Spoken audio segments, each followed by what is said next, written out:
Hello friends, Radhe Radhe, जय Shri Krishna. I hope all of you are doing well and good.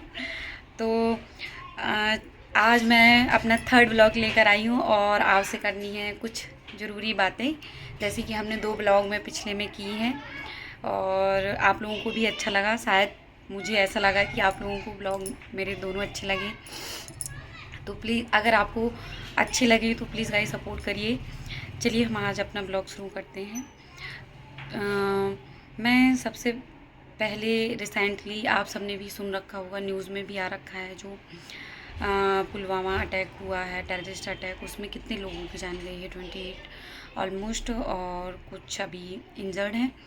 तो जिनकी death हुई है वो हमारे और आपके जैसे ही लोग थे, हमारे जैसे ही परिवार हैं, है ना। वो सिर्फ घूमने गए थे, कोई ऐसा एक्सपर्ट कुछ ऐसे तो थे नहीं कि नहीं आर्मी पे या बॉर्डर पे कहीं हैं।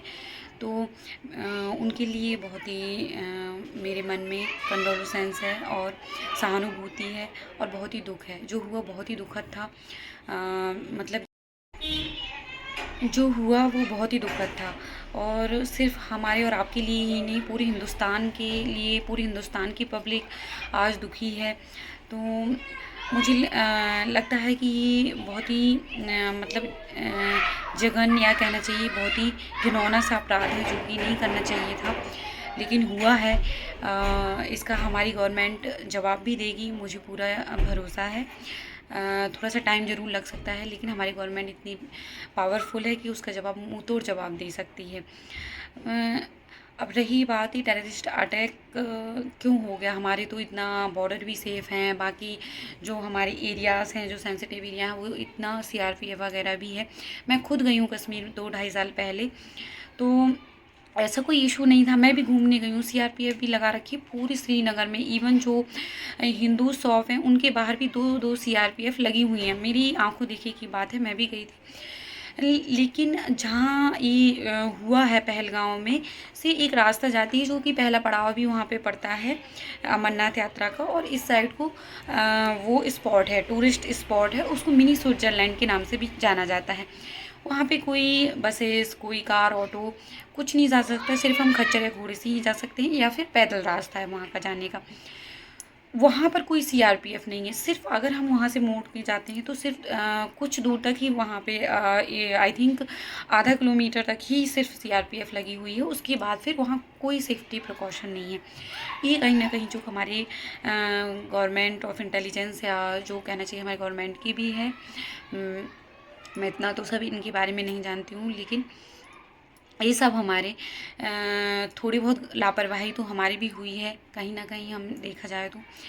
अब मेरा कहने का ये मतलब है, इवन मोटिव कि अ, मतलब हमारी जो ज़िंदगी है वो कितनी छोटी सी है अगर हम सोचें तो, और हमें कल का नहीं पता कि कल क्या हो जाए। उनका जो आप फ़ोटोज़ है, वीडियो अब जो वायरल हो रही हैं यूट्यूब पे, इंस्टाग्राम पे, बाकी जगह जो प्लेटफॉर्म है वाईटी, तो उन पे आप देखिए कितना हंस खेल रहे हैं। इवन वो आधा 1 घंटे की फ़ोटो पहले की हैं, 10-15 मिनट पहले की भी हैं कुछ फ़ोटोज़, कितना खुश हैं और कितनी यादें संजो के सोच रहे थे कि हम ले जाएंगे घर, इनको देखेंगे। तो हम सच पहले के लोग जो कहते थे कि मनुष्य का जीवन पानी का बुलबुला है, वो एकदम सही था कि हमें नहीं पता कि कल क्या हो जाए। हम इतने अच्छे बैठे हैं, और आज रात में अगर हम सोएं तो कल क्या हो जाए हमें ये भी नहीं पता। हम उठेंगे भी कि नहीं उठेंगे, कल का सूरज देख भी पाएंगे कि नहीं देख पाएंगे। तो मेरा ये मतलब है कि जितने दिन हैं उसको अच्छे से एंजॉय करें, जो कुछ है उसमें संतुष्ट रहें, उसको पाकर उसको भी खुश दें। जितने लोग हमसे जुड़े हुए हैं, हमारे घर परिवार, रिलेटिव्स, नेबर्स, उन सबको हम क्यों ना प्यार से संजो के रखें, क्यों दुश्मनी पालें कि नहीं इसने मेरा वो कर दिया था। तो सालों साल मैं देखती हूँ कि उनकी दुश्मनी चल रही है, घर परिवारों में भी सालों साल दुश्मनी चल रही है। बहू सास से नहीं बोल रही है, या फिर कोई ऐसे रिश्ते हैं आपस के, बुआ भतीजी, या फिर मतलब बहन भाई, ऐसे रिश्ते हैं जो सालों साल नहीं उनका चल रहा है, सिर्फ इतने से ईगो की वजह से। इतनी सी बात हमें समझनी है कि मतलब ये ईगो क्या है, मतलब एक कुछ भी नहीं है। हमें खुद नहीं पता कि हमें कल ज़िंदा रह भी सकते हैं हम या नहीं, या हमें कल ये सब मिलेगा या नहीं। तो क्यों ये सब पाल कर रखना है। और अगर आप मेरे विचारों को समझें, या मुझे ये लगता है कि ये सब करने से कोई मतलब नहीं है। किसी से कोई हमने कड़वा वचन या कुछ एब्यूसिव लैंग्वेज यूज़ करी, उसका भी कोई मतलब नहीं है। मुझे लगता है कि सबसे हमें अच्छे से बात करनी चाहिए। सबसे हमें जितने दिन हैं, जितने दिन पूरी लाइफ को एंजॉय करना चाहिए। जितने भी दिन हमें मिले हैं उसको हंसी खुशी से सबके साथ मिल बांट कर एंजॉय करें। और ये जीवन है, और जितना है उतने में संतुष्ट रहें। ज़्यादा ना उसमें पड़े कि नहीं मुझे ये चाहिए, एक घर हो गया तो मुझे दूसरा चाहिए, मुझे ये नहीं मिला, मुझे वो नहीं मिला। सिर्फ अपना कर्म करें अच्छे से, बाकी और कुछ नहीं। बाकी हम प्रेजेंट में रहें। कई बार ऐसा होता है हम अपना फ्यूचर बनाने के चक्कर में प्रेजेंट ही नहीं अच्छे से जी पाते हैं, और हमारा कितनी जल्दी जाने का भी टाइम आ जाता है, जैसा कि हम सब लोगों ने भी देखा है।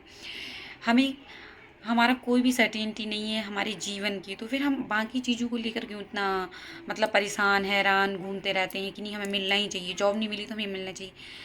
अगर हमें एक जॉब नहीं मिली तो क्या मतलब कोई पहाड़ टूट गया, हम दूसरी जॉब कर लें, कोई और काम कर लें क्या?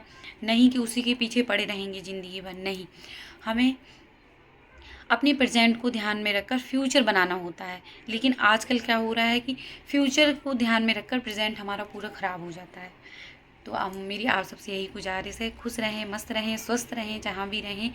और जितने आसपास से आप आसपास में आपके लोग जुड़े हुए हैं उन सब का ख्याल रखें, अच्छे से बात करें। राधे राधे, जय श्री कृष्णा। आई होप आप सबको अच्छा लगा होगा ये video. Thank you so much.